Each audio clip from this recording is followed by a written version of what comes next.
I did everything my best friend asked for her wedding, but when I cut my hair for health reasons, she kicked me out of the bridal party and said I was disrespecting her vision. My best friend is getting married this June and I am one of the bridesmaids. Her bridesmaid trip is set for the end of May in Chicago. We will be driving there and it's over 4 days. However, I don't want to attend the trip anymore. We have booked the Airbnb, which was $176 per person, and I paid my portion.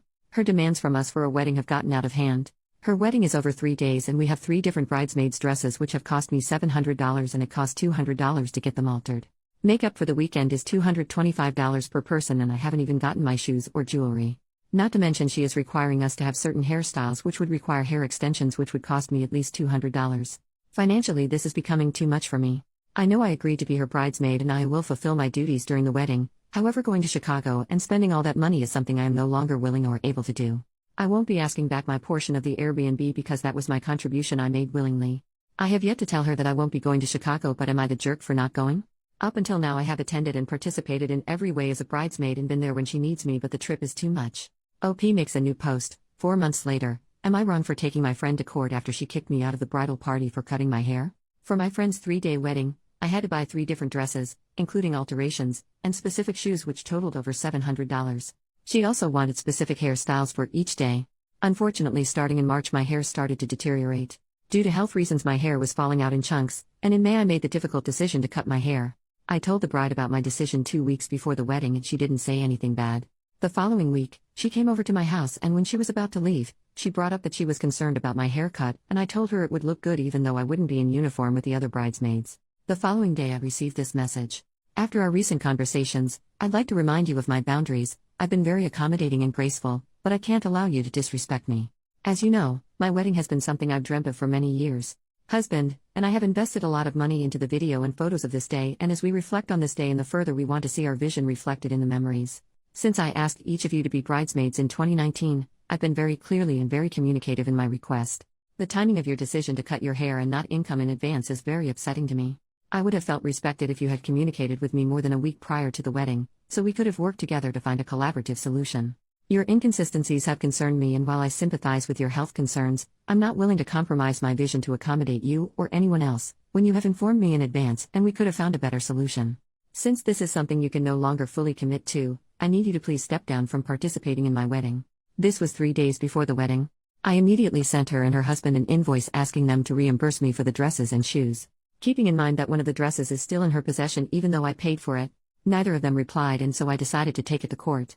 I was told I was inconsistent and selfish after I spent the past 2 weeks helping her plan the wedding shower. I worked with another bridesmaid to surprise her with a bridal shower after our bachelorette trip had to be cancelled. I spent hours helping her out with wedding details. When she asked me to help her tone up before the wedding, I sent her a personalized workout program and even went with her to the gym to show her the ropes. When I agreed to be her bridesmaid, I was more than willing to oblige with what she asked, even if at times it was a lot of time and money. So am I the jerk for taking her to court because she kicked me out for cutting my hair? Relevant comments. Commenter: since when is cutting your own hair crossing someone's boundaries? Feels like she wants her bridesmaids to be carbon copies of each other. This girl is going to be a real pickle for her husband.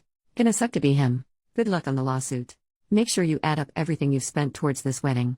OP, she's definitely a handful.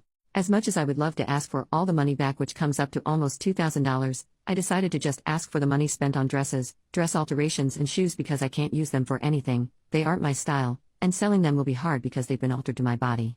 Commenter number 2. Is your hair much shorter as you said in a comment, or did you buzz your head completely? Are we talking pixie cut or military?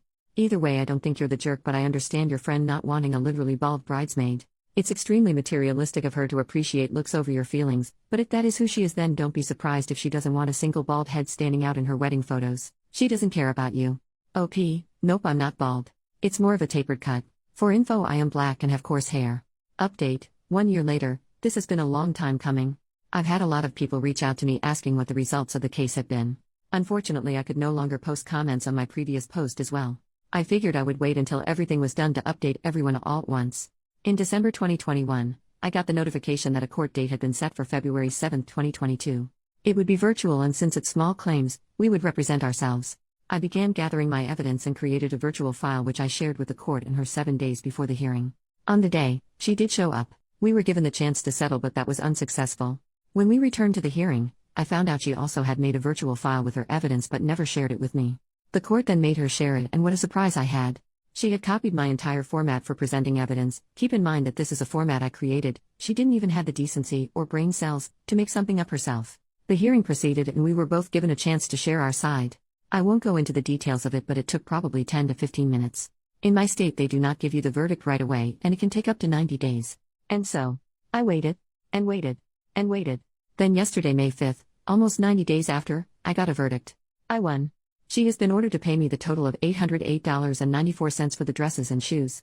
I have to return 2 dresses and shoes I have to her. The verdict goes into effect May 30th. I don't see her appealing it, or fingers crossed she doesn't. All in all, I am very happy with the outcome and so ready to close this chapter. Thank you to everyone who has been so invested in this with me. I hope this was the season finale you were looking forward to. P.S. My hair and health are doing much better. My 3 bald spots are growing again. I couldn't be happier.